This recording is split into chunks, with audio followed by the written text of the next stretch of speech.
Hello, and welcome back to the Wild Manifestations podcast. I'm your host, Heather Ione. I am a spiritual life coach and manifestation mentor from St. Petersburg, Florida. And in this podcast, I talk all about manifestation and the law of attraction. I talk about self-help and self-discovery practices. I talk about lifestyle and wellness practices to help you raise your vibration. I talk about all sorts of things in this podcast, new age spirituality, all sorts of stuff.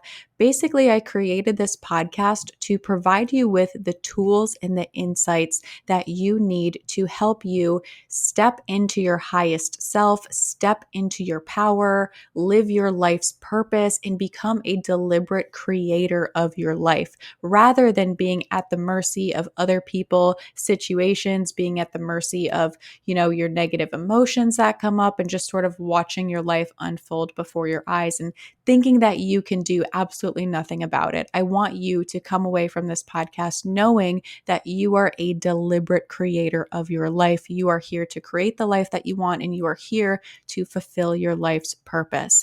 And in the last episode, I talked about 5 lessons that I had to learn in my whole manifestation journey that helped me become basically a master manifester, or whatever you want to call it. It helped me have success with the law of attraction and manifestation. And I had to learn all of these lessons on my own. It took me, oh my gosh, like a total of 15 years to learn all of these lessons for myself, because when I was first learning about the law of attraction, I didn't know that there were books on the topic. I thought that this was like a completely new thing that people didn't know about. So now I'm sharing with you all of the lessons that I have had to learn along the way to help you on your manifestation journey too, to help you make those subtle mindset shifts and help you have a deeper understanding of the law of attraction and help you apply it to your life. So in the last episode, that was basically part 1. I went over 5 lessons that you need to know to have success with the law of attraction.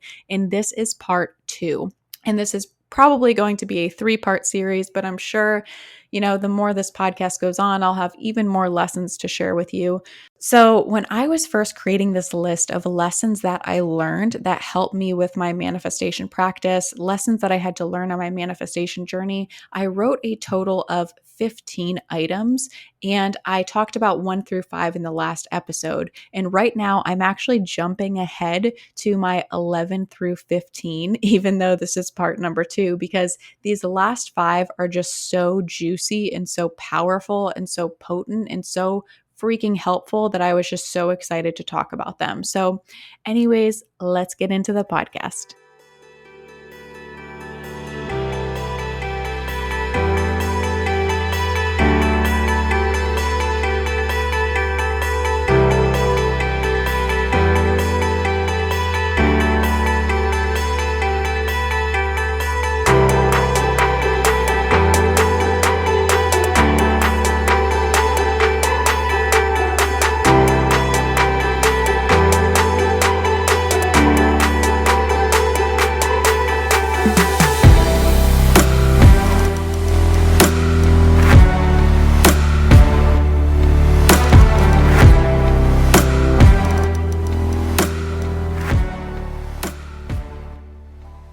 So, the very first lesson that I want to talk to you about today is that if you doubt your worthiness, you are going to sabotage your manifestation practice. And I encounter this with clients of mine all the time who I'm noticing they just don't realize their worth. They don't realize their value. And they think that everyone else around them has worth, has value to give to the world, all of their friends, all of their family. But when it comes to themselves, they do not believe it. They've been programmed to believe that they are not worthy of having what they want. And there's a lot of different reasons for this. But sometimes if you're doing a manifestation practice and it's powerful enough and you're committed enough, you can overcome it. But there are some times where people just can't. And it's usually like, which one is stronger? Is it your feelings of unworthiness or is it your feelings of faith, right? So it's really hard to tell if it's going to completely sabotage your practice or not. but I have seen it completely sabotage people before. So, like I said, there's a lot of different reasons for this. Some of the reasons could be, I have to be productive in order to be worthy. I have to do this in order to be worthy. I have to serve that person. I have to show up to church to be worthy. I have to make X amount of money in order to be worthy. I have to look this way in order to be worthy. I have to weigh this much in order to be worthy. Things like that. I have to eat this diet in order to be worthy. People set these rules and expectations for themselves based on what they see in their external environment, based on all of these messages that they're receiving throughout their life from family, from friends, and just from society at large, from media, from magazine covers, whatever it may be. They have all of these different expectations that they set for themselves based on what they see is sort of like the appropriate way for living their life, their appropriate way for being. And they think, okay, if I can just look like that and be that way, then I will be worthy. But of course, you can never reach that expectation that you have for yourself in your head that's been built up from all of this different conditioning and societal messages. It's just not possible. You can't just pretend to be something that you're not. So people have a lot of different reasons for feeling like they're unworthy, but I really think that that is the main one. They think they have to be a certain way, and because they don't measure up to it, they don't believe that they are worthy. But here's the thing. Here's the message that I want to ingrain in your mind right now, that I want you to come away from this podcast episode hearing. God, the universe, whatever you choose to call it, everyone calls it something different. I choose to call it the universe. That's fine if it doesn't resonate with you. Let's say that you use the word God. God did not decide that every single human being on the planet is worthy and deserving of joy and bliss and abundance and happiness except for you. There is no rule book that says that. God did not make every single person worthy except for you. God or the universe did not say every single human being on planet Earth is worthy of love and abundance and joy and bliss and happiness, except for Abby from Michigan and Dan from Florida. That's not how it works. Worthiness is your birthright. You are worthy just because you exist right now. You don't have to prove that worthiness in any way. You don't have to be a certain size, a certain age. You don't have to get a certain amount of things done on your to-do list to make sure that you're worthy, to make it so. You are worthy just because you are. And if you have any messages in your head right now that are telling you that you're not worthy, it is not true.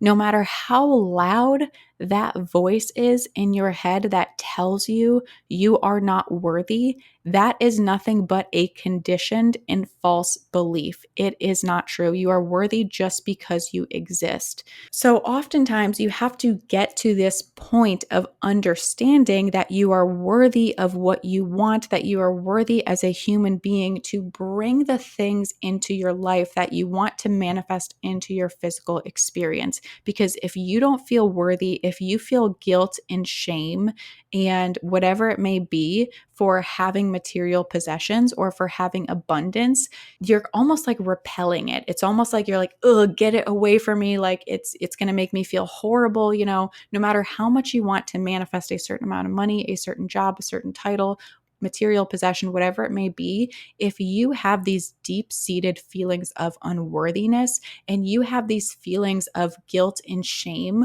around being happy, being abundant, having money, receiving anything that you feel like makes you more lucky than the average person, if you have those feelings of guilt and shame, then you are not going to be able to manifest because you think that it's wrong. So you are subconsciously repelling the things that you actually want. And I know a lot of people they're kind of familiar that they're doing this in their head, but it really takes working through that deep level of unworthiness and understanding that you can have the life that you want. You are worthy of having the life that you want, the material possessions, the money, the title, the soulmate, Whatever you want, you are worthy of having it. And if you can just make that little shift in your mind and tell yourself that worthiness is your birthright and you do not have to feel guilty for being abundant, for having the things that you want, you don't have to check certain boxes in order to be worthy of receiving it. If you can make that shift in your mind, then you're going to be able to notice that you are able to manifest with a lot more ease. You're able to manifest much faster. A lot of people, this actually prevents them from completely manifesting at all. So if you can work on that deep level of unworthiness and address it and get over that limiting belief, it's going to be a game changer in your manifestation practice. So, lesson number 12 that I learned, and I had to learn it the hard way, that is so important to learn right now if you want to have success with the law of attraction, is that everything that you are trying to manifest right now, you are better off keeping it a secret. You are better off keeping it to yourself. And I talked about this a little bit in one of my last podcast episodes. I think it was when I was talking about the how I manifested my dream life, episode number 3. I talked about this a little bit, but I was saying that if you are trying to manifest your dream life, it is best to not tell anyone else, because other people's doubts and other people's energy can impact you.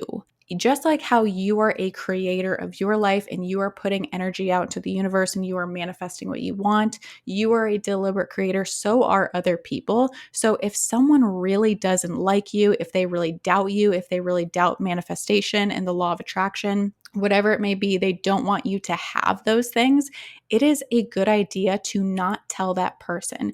It is a really good idea to keep those things that you're trying to manifest to yourself, because you don't want someone else's energy being put out into the universe and impacting you. And I didn't realize just how freaking profound this actually was until I was just on a client call this past week. And I was talking with somebody who said that she wanted to start using manifestation a little bit more. She wasn't really sure how to do all these things. She's brand new to all of these different concepts that I talked about, and she just wants some coaching and support along the way. And she was talking about how most of her life she's been scared of manifestation. And I was like, what do you mean you've been scared of it? And she's like, well, I had someone in my family who sort of like had a really was into like black magic and had a really dark and like scary approach and like a really terrible way of using manifestation. And I was like, well, what do you mean? And she was saying how there was someone in her family that hated someone so much that she would manifest horrible things happening to that person. And I had no idea that it was possible and that people would take it to that level of an extreme of actually manifesting something bad for another person. And I don't want to say that to like scare you or something. And if you're constantly fearing that and like worried about that, then you are actually going to manifest that into your experience. But I say that just to tell you that people's energy can actually impact whether or not you are successful with the law of attraction. And I remember back when I was in high school, I really would tell everyone like, hey, I'm into the law of attraction. I'm trying to manifest this. At one point, I was doing this exercise. It was like an icebreaker exercise in class in high school. And we had to do like this bingo game where every single person wrote down a fun fact about themselves, and you would have to go around the room and like find each one of the people. And I don't know, it was something like that. So as my fun fact, I said, I'm going to win the lottery one day. And I literally had a room of 35 people shitting on me and telling me like, oh my God, that's not going to happen. You're crazy. And that's when I realized, oh, like this is not something you should just tell other people and put out to other people verbally, because like other people can impact you, and other people's doubt and negativity and feelings about it can change the physical world too. It's not just you and me who are deliberate creators of our world, right? It's other people too. So after that point, I started to really take that lesson to heart and realize, okay, if I want to manifest something, I have to just keep it to myself. And I realized that it's also really important because we all have limiting beliefs, right? We all have doubts. We all have things that we struggle with. It can be hard for all of us to have faith in something outside of ourselves, especially like a universal law, something that you can't see, that you can't explain, that you can't touch, that you can't feel, that you're just sort of having faith is there, right?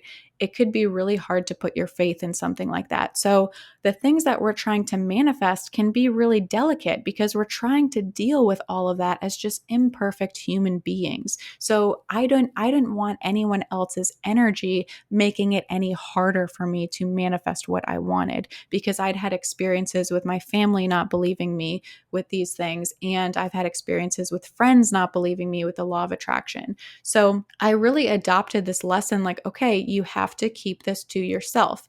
And then after a while, now that I'm in my 20s and I'm going to networking events and all sorts of stuff, I started to realize that there is actually a time and place. And there are moments when it does actually make sense to verbalize what you want. But you just have to use your discretion and be really careful about who you tell these things to, because even someone who like claims to be your best friend could have like deep-seated feelings of jealousy towards you, or like want to like be better than you or one up you or something like that. So you really have to be careful about who you vocalize these things to that you want to manifest into your physical experience. And you kind of start to learn, the more you are into manifestation, you start to learn like when is the right time to tell people these things. So there were times when I started vocalizing what I wanted to manifest to certain people, and it helped because it helped me get things like collaborations and connections with other people and events and all sorts of stuff, especially when it comes to like creating a business. It makes sense to tell people like your business goals and what you aspire to happen, right? But certain things, just like your dream car, like maybe you don't need to tell all of your friends that you're trying to manifest it with like a vision board and stuff like that. Like maybe you keep that to yourself. So I think it's super important to make sure that anything that you're trying to manifest, you really just use your discretion with who you tell these things to, and you kind of just keep it to yourself. And normally, what happens is after I've been doing a visualization practice for a long time, and I start to feel like I can really feel it, I can feel the shift. I know it's going to happen. I know I'm starting to draw it into my energy because I've gotten a little bit more sensitive to it. I can start to feel that shift happen in my mind where I'm like, okay, I know this thing is coming to me. I have faith. And at those times, sometimes I will then be able to vocalize what I want because I'm like, I feel comfortable putting this out into the world now because it's not some brand new visualization or dream that I have that I feel like is really delicate and susceptible to other people's energy. So I hope that makes sense. If you have more questions on it, you can always reach out to me too. So, lesson number 13, which is the third in this podcast episode, that I learned from this manifestation experience, this manifestation journey that I went on, that I think is really important to understand before you get into all of this, is that when you start using manifestation and you start really opening up to it and you start having faith in it and you actually start to manifest things into your physical reality, you start to see the evidence of it. This is actually going to send you on a spiritual journey, because I wasn't even spiritual at all before I started this, and it was my manifestation practice that made me spiritual.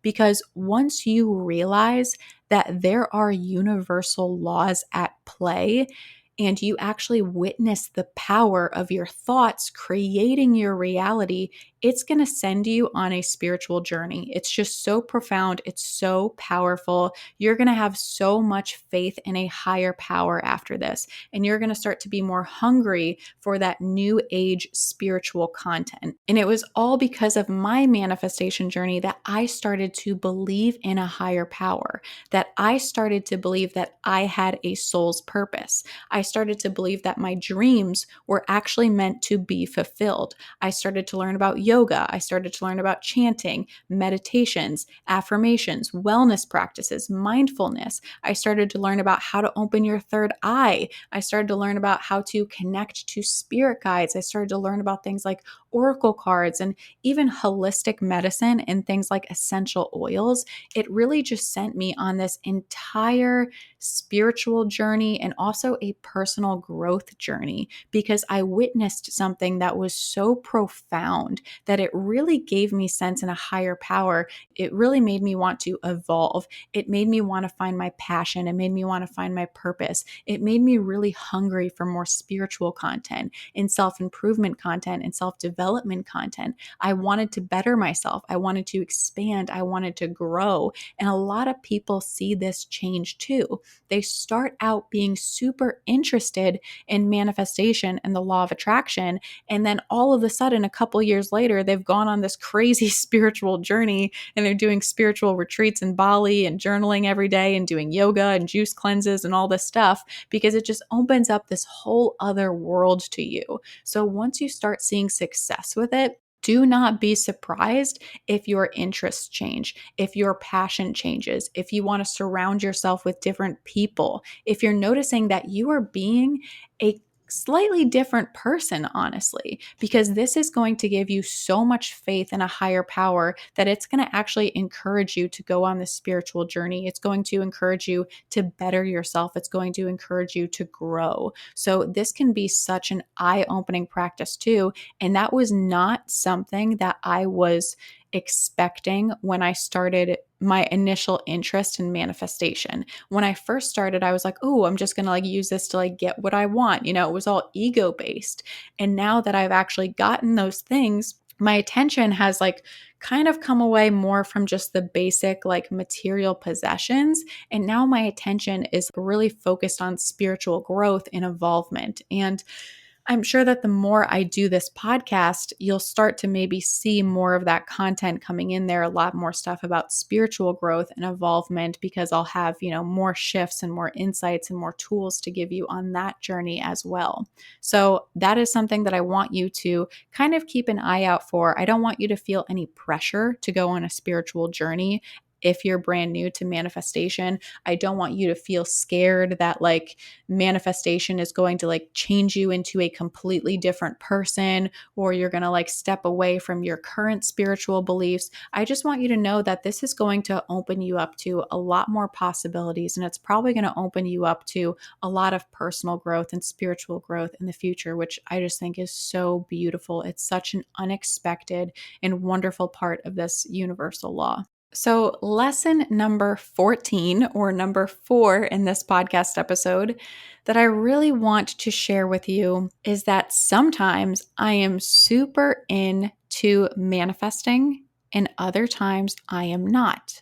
And sometimes you will be super into manifesting and other times you won't be.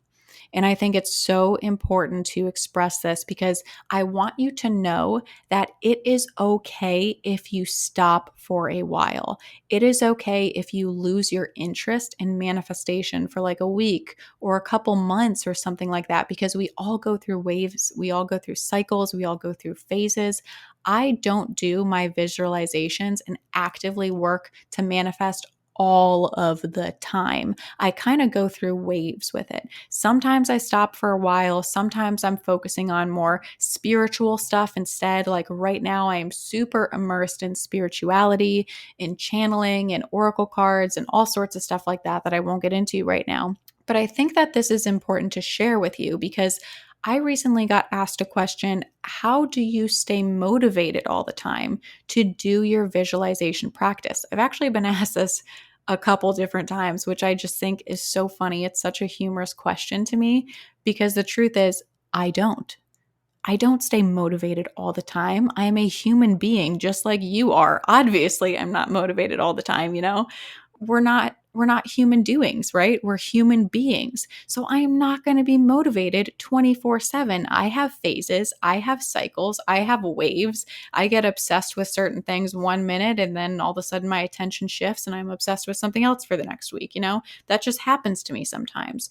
So I'm sharing this with you because there are going to be moments where you lose interest in manifestation. There's going to be times where you're super immersed in it and you're reading all the books and you're watching videos about it. And maybe you're like binge listening to this podcast and you're like, oh my God, give me more, give me more, give me more, Heather. I want to learn about manifestation. And there's going to be other times where you sort of like lose interest a little bit and you move on to something else. And maybe your attention shifts to your health or your relationships or travel or your business, your career, whatever it may be. And that's just going to happen. It's completely natural. But I see people, they get into manifestation and then they don't stick with it every single day. And they think that because they're not doing it constantly, because they're not visualizing constantly, it's not going to work. And then they get really hard on themselves. And then they think, like, oh my gosh, I just can't manifest. Like, it doesn't work for me. It works for other people, but it can't work for me. I'm never going to manifest, XYZ, whatever it is that they want, right? That's never going to happen for me because I just can't manifest all the time. I'm not motivated. And I want you to know that that's not true. That is not the case. You can still manifest your dream life even if you're not constantly doing your visualizations every single day for like a year or something like that. Even if you just like give it, you get obsessed with it for like a month or two here and there, even if you just do it like 3 days a week, or you have like a practice, like, okay, once a week on Saturdays, I'll do it. Or, even if you're not perfect about it, even if you still come back to it every once in a while and reinvest yourself in it a little bit more and just kind of like stay up to date with some manifestation content. Keep yourself inspired from time to time as you feel like it. It's okay. You do not have to be super into manifesting. You do not have to do a 2 hour long visualization meditation like I did every single night.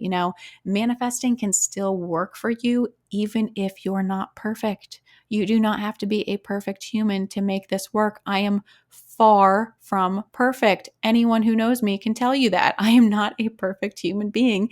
And yet the law of attraction and manifestation still works for me. So I know it can work for you too. So please be gentle with yourself. Do not set rules and expectations for yourself. Like, I have to make a new vision board every 3 months in order to have success. And I have to do a visualization meditation in the morning and in the night, and then beat yourself up if you don't do it or something like that.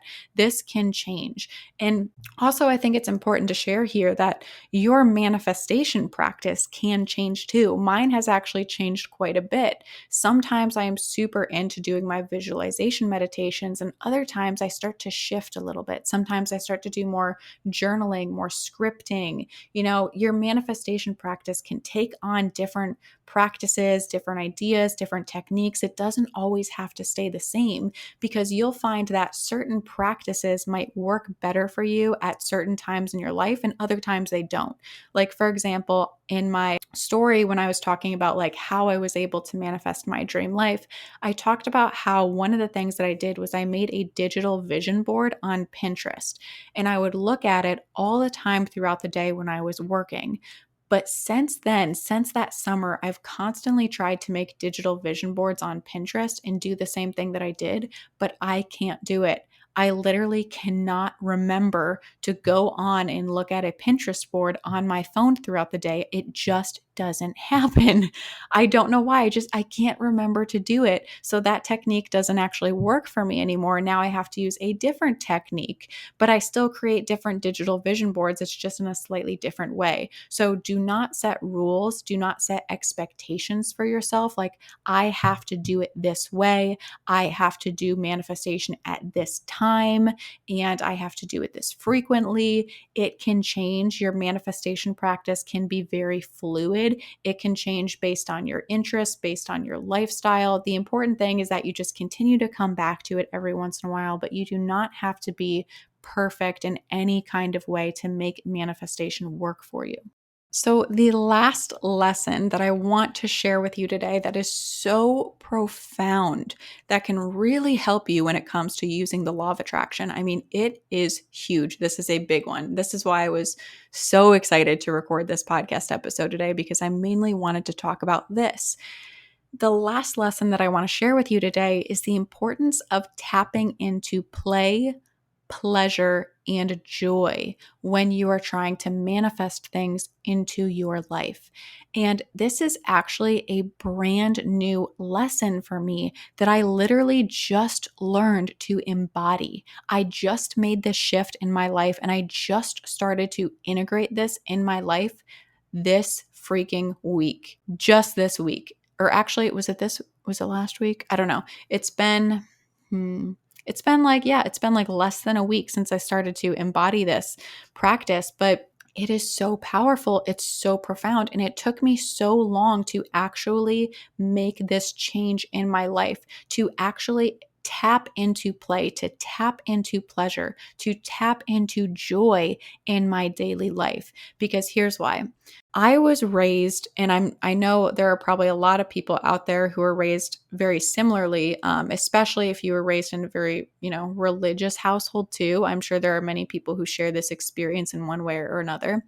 But I was raised thinking that me experiencing pleasure and experiencing happiness was wrong because it made my parents so angry when I was growing up, when my sister and I were just really happy. I mean, if I was taking a bubble bath, if I was like sitting in our hot tub and like watching Netflix, or if I was like eating too much chocolate, or taking naps, or going shopping, or if I was pampering myself, it made my parents furious because honestly, they had a really hard life. And I don't blame them for feeling this way at all because my dad had to grow up much, much faster than I did. And he had to, get a job like right out of high school and he had to support his wife and his child. And he had to grow up super fast. And my mom lived in a runaway shelter when she was a teenager and she had a super hard life too and a really traumatic childhood. So they had it really rough. And I'm sure that it was super difficult for them to see how, quote, easy my sister and I had it in life. It just made them so angry because if we were just ever like being super happy, super relaxed, super blissful, joyful, like we were just like chilling out, having a good time, doing whatever the fuck we wanted to do, we were just happy, it was super, super triggering from them. I mean, even if I would get a facial or get my nails done, even to this day, it makes my mom livid. It makes her so angry. When I was a teenager, I actually got grounded for 2 entire weeks because I got acrylic nails put on.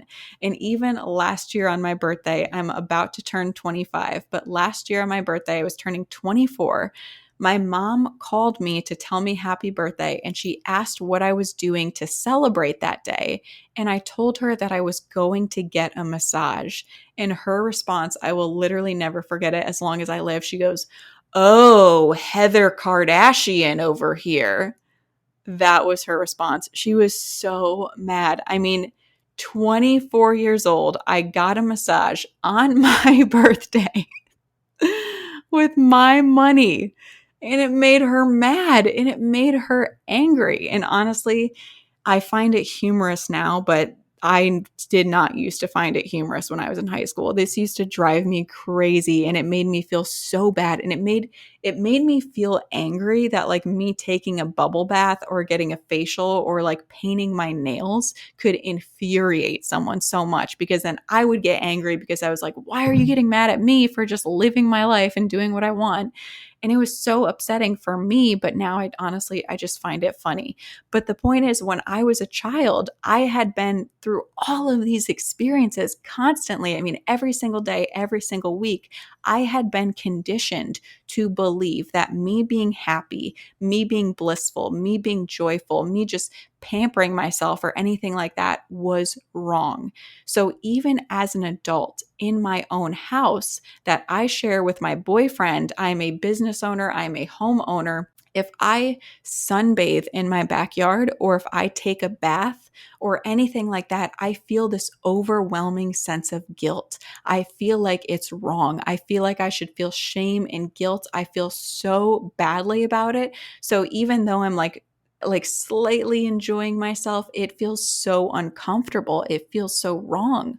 So I just was not able to tap into these feelings of just pure happiness and just pleasure in my daily life because I just felt this incredible feeling of guilt and shame around it, right?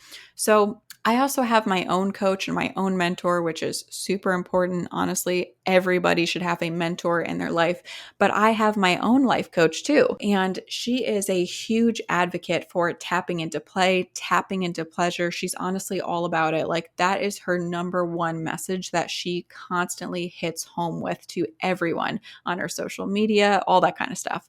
So she's always talking about how you need to tap into play, tap into pleasure. She was always telling me this, like, how are you feeling pleasure in your life and that kind of stuff. And I was really struggling with this for a long time. Every conversation I had with her, like, it just felt wrong. Like, it wasn't sinking in. And it actually got to the point where I had no idea how to feel pleasure. Like, I knew how to like relax and stuff like that, but I had no idea anymore how to feel joy and how to feel pleasure because it felt like it was so wrong. So it really took me realizing and acknowledging that I felt guilty around experiencing play and pleasure in order to finally feel that play and pleasure, because finally it made that switch in my head where I was like, oh, wait a second, it's not actually wrong to experience pleasure. It's not actually wrong to be joyful. It's okay. In fact, it's actually normal to feel those feelings. And that belief that I have in my head is nothing but a conditioned belief. So after I made that little shift in my head, then I started to experience joy and pleasure more in my day to day life. And I was doing things that just made me feel good. And it just felt so incredible. And another thing that helped to make this shift in my mind too was on our recent coaching call that we did. My coach reminded me of how different emotions actually have different vibrations and different energy, and that can actually be measured. I'm not exactly sure how they measure it. It has been a long time since I learned about this, but they can be measured. It can actually be proven. And there's actually something called an emotional guidance scale that was created by Abraham Hicks. I don't know if you guys have read anything from Abraham Hicks or watched any videos from Abraham Hicks, but it is a group of spiritual guides that is actually channeled through this woman, Esther Hicks. And Abraham Hicks has this emotional guidance scale that actually shows the progression of these different emotions and how they sort of measure up to others. And the higher emotions on the scale, the emotions like joy and appreciation and empowerment and freedom and love and all of those things, are actually lighter energetically. They actually are less dense. Whereas the emotions that are lower on the scale, those lower vibration emotions like the insecurity, the jealousy, the fear, and stuff like that, those are actually super dense.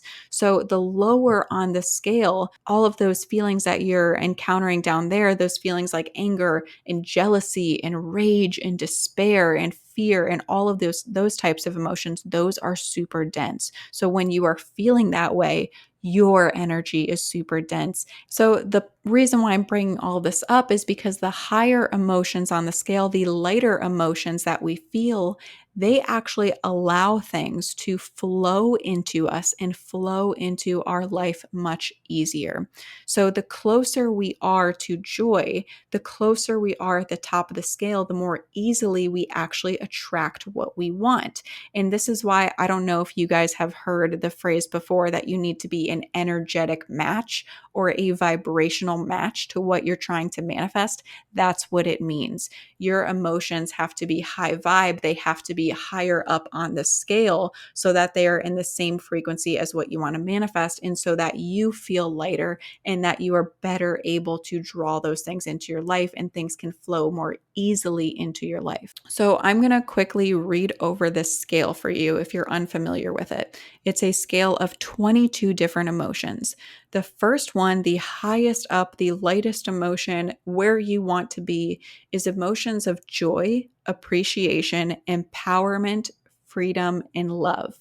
You want to stay mainly in those because the higher vibe you are, the more you're going to manifest. So if you can stay in that feeling of joy, that feeling of freedom, then you're going to be able to draw in the things that make that part of your reality even more, that match that. You're going to be able to draw in those things like money, the lifestyle that you want, all of that kind of stuff. So number one is joy, appreciation, empowerment, freedom, love. Next up, number two is passion. Number three is enthusiasm, eagerness, happiness. Number four is positive expectation and belief. Number five is optimism. Number six is hopefulness. Number seven is contentment. Number eight is boredom. Number nine is pessimism. Number 10 is frustration, irritation, and impatience. Number 11 is overwhelm.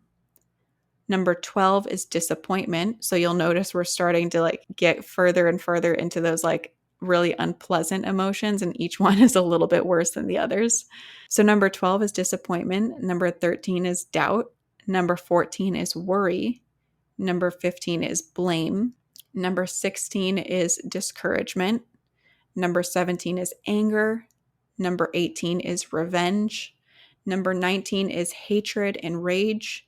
20 is jealousy. 21 is insecurity, guilt, and unworthiness. And 22 is fear, grief, desperation, despair, and powerlessness. So if you are experiencing these lower vibrational emotions and you're feeling like you're really stuck, it can be very hard to leap from things like fear, grief, desperation, all the way up to joy and appreciation, right? So if you do find yourself getting stuck down there in those more dense emotions, that's going to be harder for you to manifest. What you want to do is you want to reach a little bit higher on the scale. You want to slowly sort of crawl your way back up until you can get into those more higher vibrational feelings. So, anyways, I share all of this to say that one of the important lessons in this manifestation practice that is really, really, really going to help you if you can learn to embody it is to tap into play and pleasure in your life, to actually make joy and play and pleasure a priority in your life. In the past, I used to sort of make this a priority when I was actually doing a manifestation practice because I felt like it wasn't real, right? I was just doing a meditation. So I didn't actually feel guilty for feeling that way in, my manifestation practice because it wasn't real. But when I was actually going about my day-to-day life, I felt shame for experiencing those feelings. But that is going to sort of repel what you want to manifest, and it's going to take you longer to manifest that way. So you want to make sure that you're tapping into those higher vibrational emotions every single day. And I know that this can be hard to do because we're so used to prioritizing our checklist. We're so used to prioritizing our errands and what we have to do and what we have to do for other people and what we quote should be doing every day, right? But people so rarely make it a priority to just be happy. They so rarely make it a priority to tap into their feelings of pleasure, to tap into happiness, to tap into joy, because it seems sort of unnecessary. It seems sort of it seems sort of childish. It seems sort of like ridiculous and like almost immature, I think, a lot of times to actually make it a point to feel joyful. But if you can do that all the time and you can start embodying feelings of joy, appreciation, empowerment, freedom, love, passion, enthusiasm, happiness, eagerness, positive expectation and belief, optimism, and hopefulness into your daily life, you are actually going to manifest much quicker and much easier because you will be a vibrational match to what you want to manifest. You will be in the same frequency and your energy is going to be lighter. So those things will be able to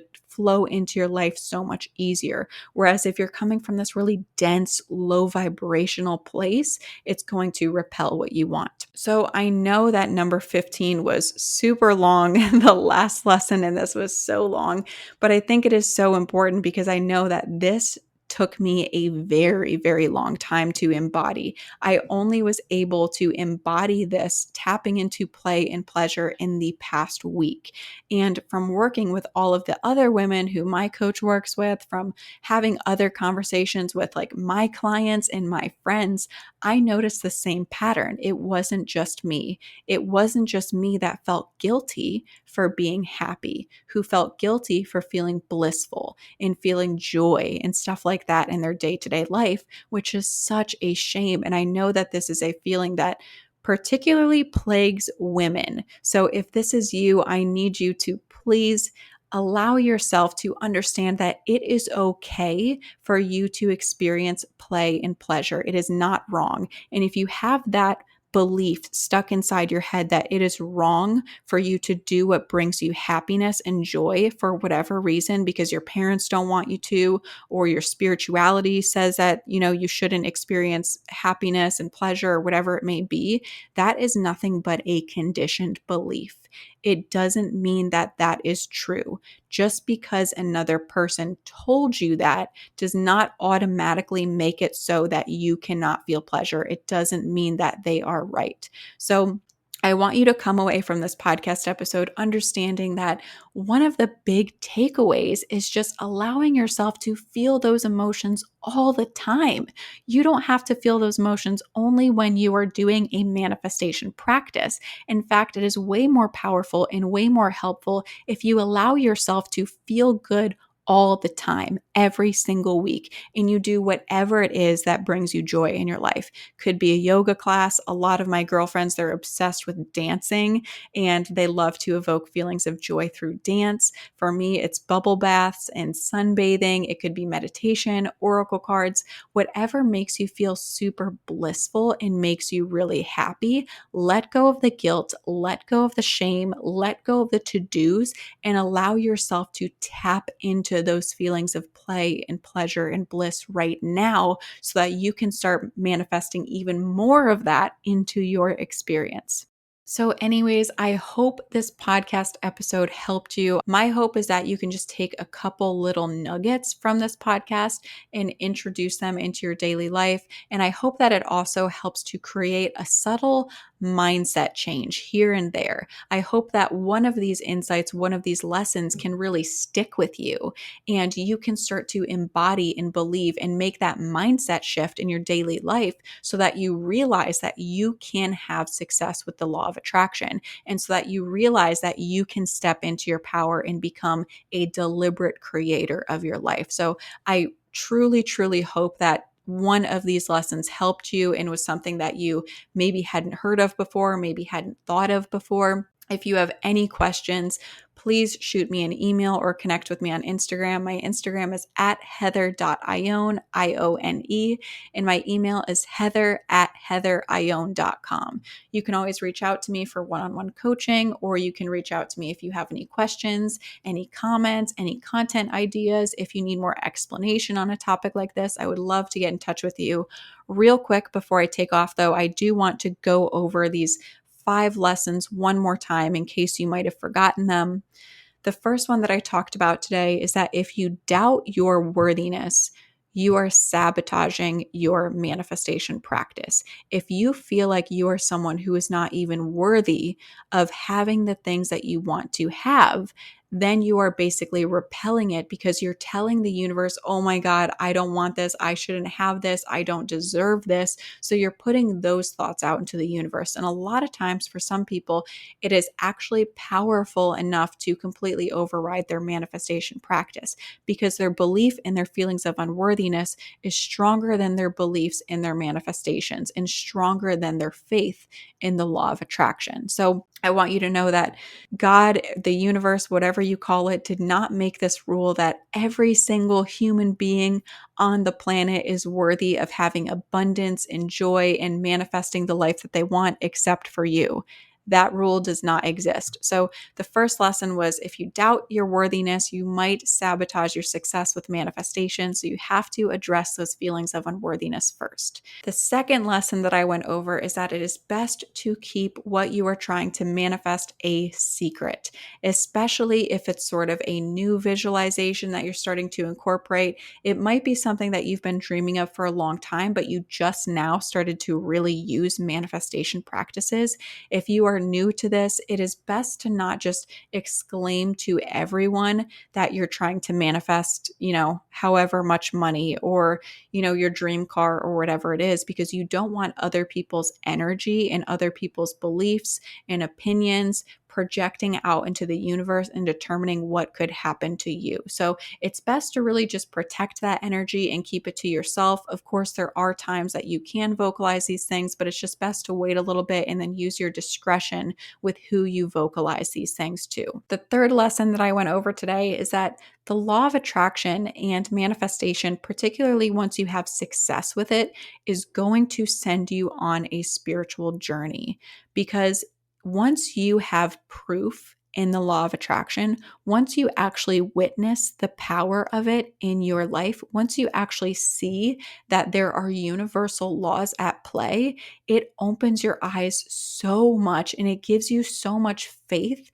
in a higher power, in something outside of yourself, something bigger than yourself. So I talked a little bit about how once you start having success with manifestation, all of a sudden you might be going on the spiritual journey too, and you're wanting to change your habits, you're wanting to change your health and wellness practices, you're learning more about your dharma, your soul's purpose, you're doing more self-discovery, you're experiencing or exploring meditations and different things like that. So don't be surprised if this manifestation journey that you're going on sort of starts to lead you into the spiritual journey as well. The fourth lesson that I went over today is that sometimes you will be super into manifesting and other times you won't. And I want you to understand this, because there are going to be times where you sort of fall off the wagon and you don't do your manifestation practice as often. And maybe your attention focuses on, your business or your career or your relationship or your health or whatever it may be, a certain hobby that you're learning, a certain skill that you're learning, right? So it is okay if you lose interest from time to time. Coming back to it is what's important. But just because you step away from your manifestation practice does not mean that it is no longer working. I promise you, I am still manifesting things into my life that I was trying to manifest years ago. So just because you let it go a little bit, just because you stop focusing on it so much right now, doesn't mean that it won't work. And the last lesson that I shared with you today is the importance of tapping into play and pleasure. Because if you can tap into those feelings of play and pleasure and joy right now, you will be in the right frequency to manifest what you want, because those emotions that you're experiencing are lighter. So things are better able to flow into your life. You're attracting them. Like, your energy is the same energy as what you're trying to manifest, then you're aligned with them. So not only does it help you attract those things to you, but they also are able to better flow into your life because you're not resisting them so much. Whereas if you're feeling lower vibrational emotions like fear, grief, desperation, jealousy, anger, revenge, hatred, rage, all of those types of things, you are going to be super dense. Your energy is going to be so dense, and it's going to be harder for you to attract what you want. For some people, it's enough to completely cancel their manifestation efforts. For other people, they still are able to do it as long as their faith in the law of attraction is strong enough. But it does slow down the process if you are feeling that way. I can definitely guarantee you that. So those are the 5 lessons that I really felt called to share with you today. Now, this episode is actually part 2 in this little series that I'm doing, teaching you about the lessons that you need to embody in order to manifest the life that you want. There's going to be a part 3 coming out right after this. I really want you to understand all of these different lessons, because if you can just start to incorporate them, I promise you it's going to be a game changer in your life, and it's going to make you a manifestation master. So make sure you stay tuned for that episode, my part 3 of the lessons that I've learned from my manifestation journey. I really believe that this content is so helpful and so life-changing. But anyways, thank you so much for listening today, and I will talk to you in the next episode.